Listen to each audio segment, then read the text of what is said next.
Posted not too long ago, and what I was talking about in that video is that there's constant stretching going on when we're doing correct Tai Chi. And the examples that I used were really simple, just the first few postures of silk reeling and talking about creating diagonal stretches. So in this case, the moving part is your head and neck, and the rooting is mostly happening on the same side your head begins on, and then we actually pull. That's not quite right. We don't pull because pull is effort and requires contraction, and we never contract. It's an expansion. So what we're doing is we're expanding away from our root on this side and moving over until we're sitting on this side. So that brings up another idea that is inherent in good Tai Chi, and that idea is that a little bit complex. At the same time that we're always stretching, we're also being pulled.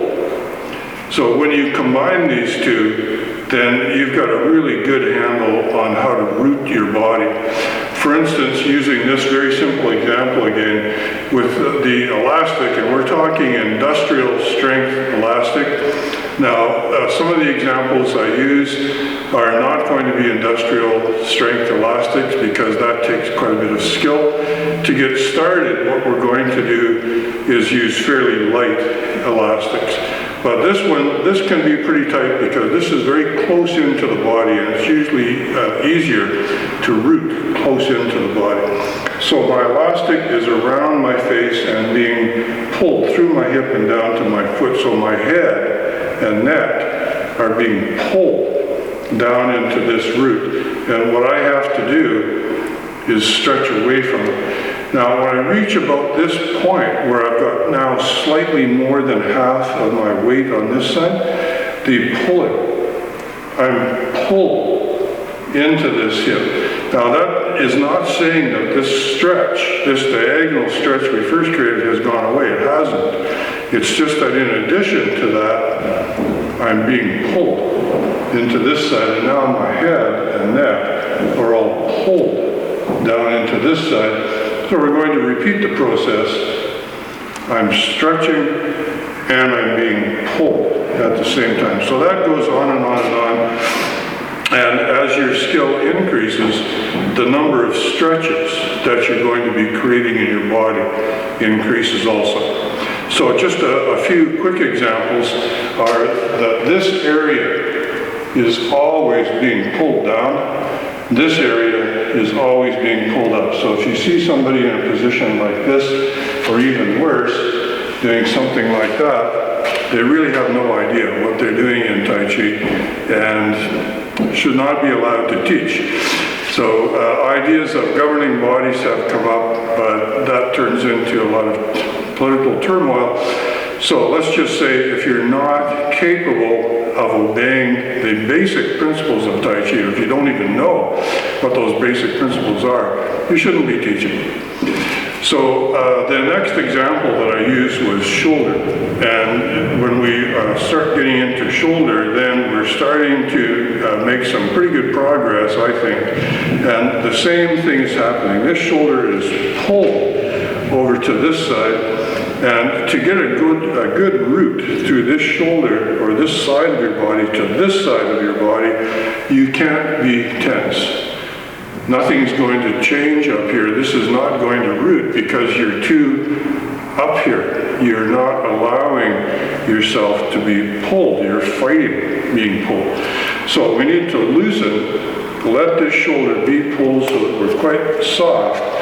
And then when we start our movement, it's this shoulder pulling, wrong word, expanding away from this side. And now again, I'm being pulled.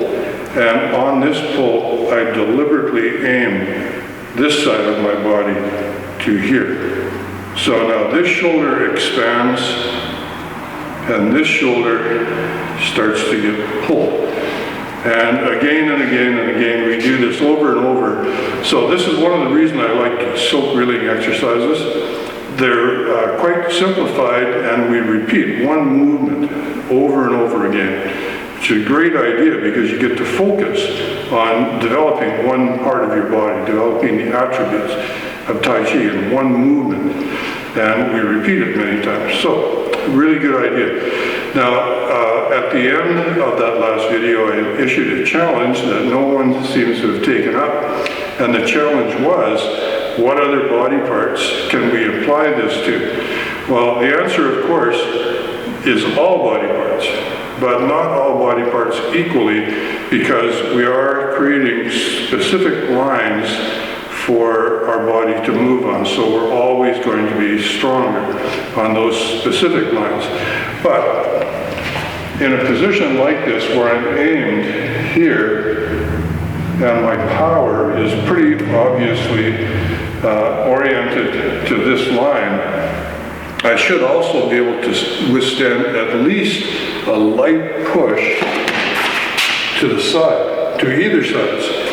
And I should also be able to withstand a light push from the back.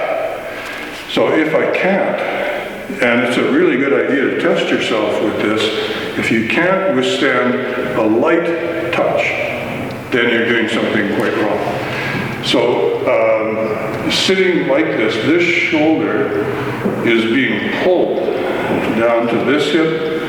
This shoulder is being pulled down to this hip, and of course the different sides of the hip are rooting to your feet. So on this side, I've got an almost straight line. On this side, I have a diagonal. And of course, as my weight shift, then this side becomes more of the diagonal, and this cut side becomes more of the straight line. But we don't do something like that, where obviously this is now a dead leg, and that's obviously a dead leg. No rooting possible at all. So the short, brief way of saying what I'm just talking about is all parts of your body have to be engaged in rooting and in stretching. So to take up the challenge myself, then I'm going to say, what about this movement? This is also in silk reeling.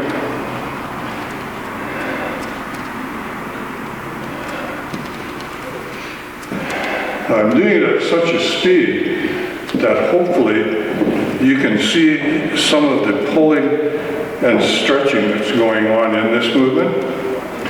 And if not, well, I will tell you.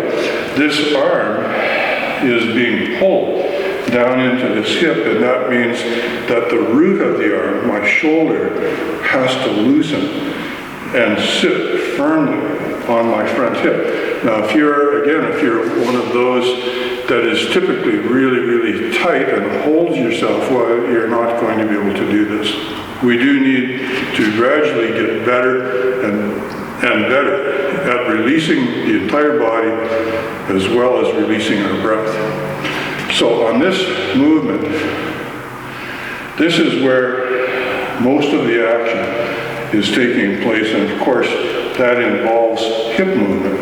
Now, if you don't coordinate your hip with your shoulder and arm, then you'll have a very incomplete movement that lacks in power.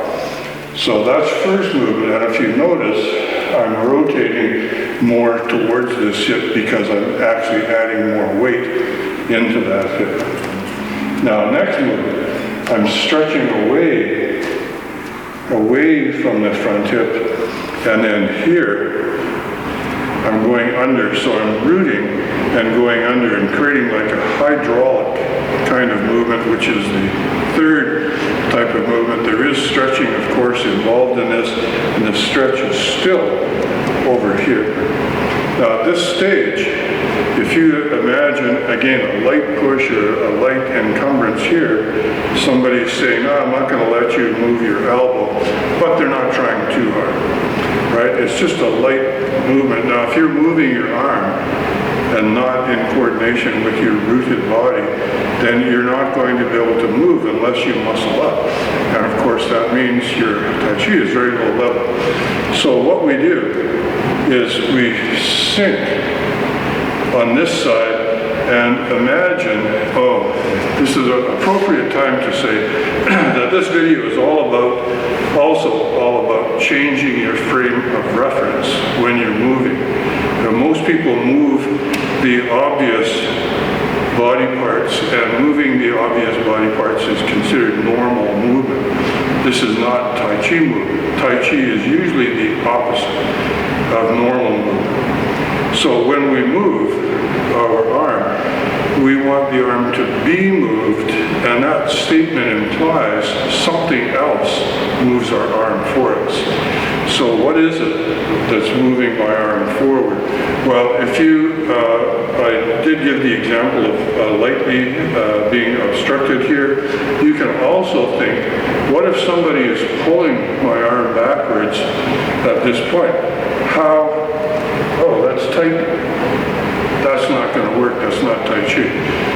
There's no other way to do it except to give up and get pulled. But if you do it in the Tai Chi manner, which is to sit, and then do what we did with the head and neck and with the shoulders, and that is stretch away from where you're rooted. Now, all of a sudden, that movement changes greatly and becomes Tai Chi. So we have several movements like that in the Yang form. When we do diagonal flying, what moves your arm? Well, most people unfortunately move their arm, and that of course is incorrect. And the application for this is that there is a body standing right here touching your arm. So how are you going to move your arm against somebody's weight? They don't even have to be pushing on you, it's just the weight of their body. How can you move your arm? Well, again, we have to change our frame of reference, and in this case, where we go to is this hip. So if you're in the habit of every time you do this step you fall, then you have denied yourself the possibility even of doing Tai Chi correctly. We need to be able to step and remain rooted where we're stepping from. Otherwise, it's a complete loss of control of your body. So this is our movement, and now imagining that all of this, my shoulder, my upper arm, my elbow, everything is being pulled down to here. Well, now it becomes the same story again as moving your shoulder, except we're expanding out from the body. So in this position, as I begin to move, this has to sink and root more strongly because the stretch is two ways. You can't have a one-way stretch, right? So we are sinking away from where this arm is going. And you can see this hip got lower and lower and lower as my arm moved. So if you examine every movement that we do in Yang style Tai Chi, you should eventually be able to start spotting these for yourself. For instance, push, very simple one. The power for that movement begins here. And this is, again, stretching away from this sinking hip. Now, if you're in the habit of doing this, again, you've denied yourself the possibility of doing correct Tai Chi or Tai Chi at all. So there's two stages to this. The first is the settling rooting stage that continues pretty much until I'm actually sitting on my front.